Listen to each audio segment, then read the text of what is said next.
So this is going to talk about significant figures. It's something I'm really picky about when we talk about lab experiments. I don't really care when you're doing problems. Use a reasonable number. Don't give 1.25623 or something like that. Give a reasonable number of significant figures. But it's not that important except when we start talking about experiments. When we talk about experiments, well, what is a significant digit? A significant digit in a number is one that adds meaning to the level of resolution or the level of precision we have in our measurement. So, for example, basically that just means how well we know what the answer is. So, for example, let's say I'm measuring something. There's a difference between if I say it's 1 millimeter versus 1.2 millimeters versus 1.23 millimeters versus 1.235 millimeters. So each number I'm adding in that case means I know the answer even better, right? It's not something I'm rounding to. I'm really sure what that number is. So let's do some examples and see if we can figure out how many significant figures there are. So let's look at this first one, 123. This one's pretty straightforward. How many significant digits are there? Well, there's 1, there's 2, there's 3. So that gives us 3 significant digits. That makes sense. Okay. The next one, 122.1. So how many do you think there are in that one? I'll give you a second to think. You rightly should guess that there are 4, right? There's 1, 2, 2, and 1. Pretty straightforward so far. Okay, the next one, 1.2. So correct, that one has 2 sigfigs. Now is where it starts getting tricky. So now let's look at this one, 0.00010. So it's basically 1/10,000th. How many significant figures are there in this one? It may surprise you, but there's only 2, the 1 and the 0 right after the 1. So all of the zeros on the left, they're important, but they don't add to our precision, right?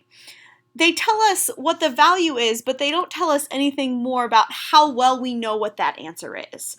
The 0 after it is really important because it's saying we know that's a 0. It's not a 1 or a 2 or a 3, right? We know exactly that that is a 0. So basically, the only really tricky part about significant digits is which zeros you're going to count and which zeros you're not going to count, right?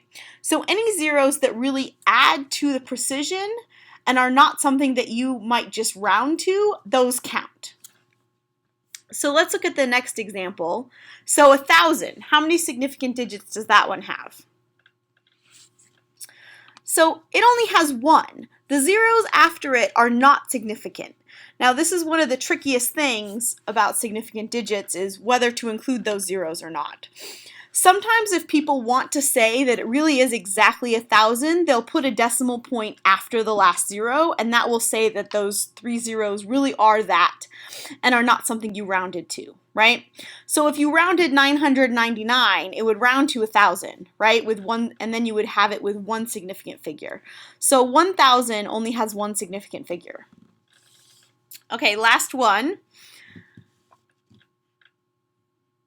So hopefully you're getting the gist of it now. This one has 3 significant figures, right? The 1 and the 2 and the 0 right after it.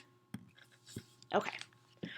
So one way to make significant figures more obvious, or significant digits more obvious, is to turn everything into scientific notation. So if you're not familiar with scientific notation, that's something else to look up. But if you turn every number into scientific notation, it makes it a little bit more obvious which numbers are significant and which ones aren't. So I wrote all of these numbers in scientific notation. So now when we look at 123, it's 1.23 times 10 to the second. And very clearly it has 1, 2, 3 numbers. So it has 3 significant figures. So go down to the next one. Again, very clearly, it has 4.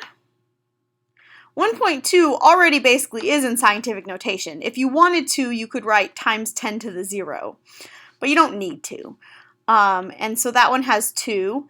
And now this is where it becomes really useful, because how do we write 0.00010 in scientific notation?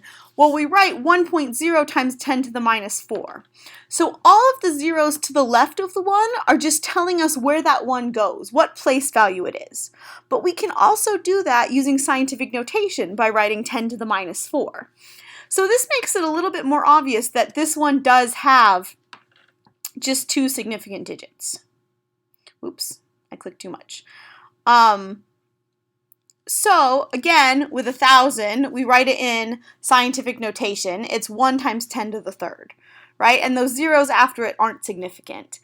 Now in this case, if you really wanted those zeros to be significant, you could write 1.000 times 10 to the third, and that would mean it would have 4 significant digits. So last example, again with the 0.120, we would do 1.20 times 10 to the minus 1, and again that has 3 significant digits. So hopefully this makes a little bit more sense when we talk about significant digits.